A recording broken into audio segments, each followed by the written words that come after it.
کامپیوترتون الان روشنه. زمانی که حالت کلید داره یعنی صفحه باز و شما میتونید برنامه رو انتخاب کنید. زمانی که کلید چند ثانیه نگه دارید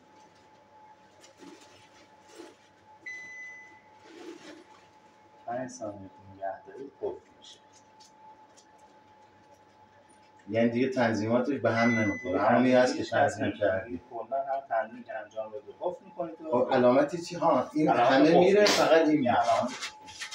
الان واسه یه کلید شما توی برنامه‌ای که مد نظرتون هست انتخاب کنید. المنت پایین ببینید من یه فیلم ببینم. ما یکم سنمون رفته بالا.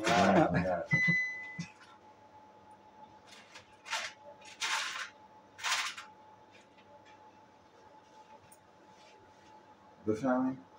به وسیله این کلیدا برنامه‌هاتون انتخاب کنید. تو این برنامه المنت پایین و المنت بالا فعال میشه. تو این برنامه المنت پایین به تنهایی. تو این برنامه المنت بالا. این برنامه که عین المنت صاف نیست، این خط حالت برده این برنامه گریل هست. برای برشته شدن روی غذاهات، لازانیا، پیتزا، مرغ، شکرپر و غیره از برنامه گریل استفاده کنید. اینجا گریل و المنت با هم فعاله. اینجا فن کانوکشن هست و گریل. فن کانوکشن هم که میدونید فضای داخل مثل تو مایکروفون همه جای غذاتون با دمای مناسبی پخته میشه. المنت پایین، المنت بالا همراه با کانوکشن. بله.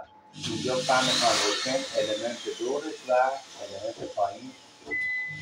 اینجا فن کانوکشن و المنت دورش. اینجا فن کانوکشن تو حالت قرار میگیره که اینجا نگاه کنید دیفرست میکنه، یخزدا هست. اینجا که علامت سیخ بوجهگردان رو میبینید، همون برنامه هست برای سیخ بوجهگردان استفاده میکنید. هر برنامه که مد نظر خاص انتخاب کنید، عنوان مثلا همین میخواید انتخاب کنید، کلید سی رو میزنید، دما چشمک زن میشه به وسیله مثبت و منفی بالا پایین. دمایی که مد نظر هست به دستگاه میدید. ساعت رو هم تاچ کنید، زمان میاد. زمانی که مد نظرتون هست رو انتخاب میکنید و پلی میکنید. پس اول برنامه رو انتخاب میکنید، بعد دما رو میگیرید یا حالا زمان فرق نمیکنه، دما و زمان رو به دستگاه میدید و پلی میکنید. بعد که این تنظیم شد اون دکمه رو باید بزنیم که پلی بید. نه اون یکی که قفل میشه دیگه قفل کنید تا دیگه کسی نتونه تنظیمات به هم بریزه. کلیاتش اینه. این دماسنج دمای همچنان گرمیست، دمای آنچنانی رو نشون نمیده. این که کلید لامپ هست، از بیرون راحت میتونید فضاتون رو چک کنید. دیگه مورد دیگه هم فقط برنامه یخزدان که عرض کردم خدمتتون. من این سوالی باشه من در خدمتتونم.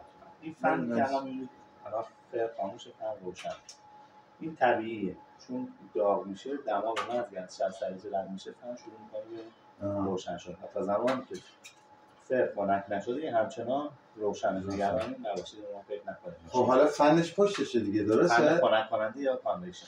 فن خنک کننده. پس این که الان دورش بستش مشکلی نداره.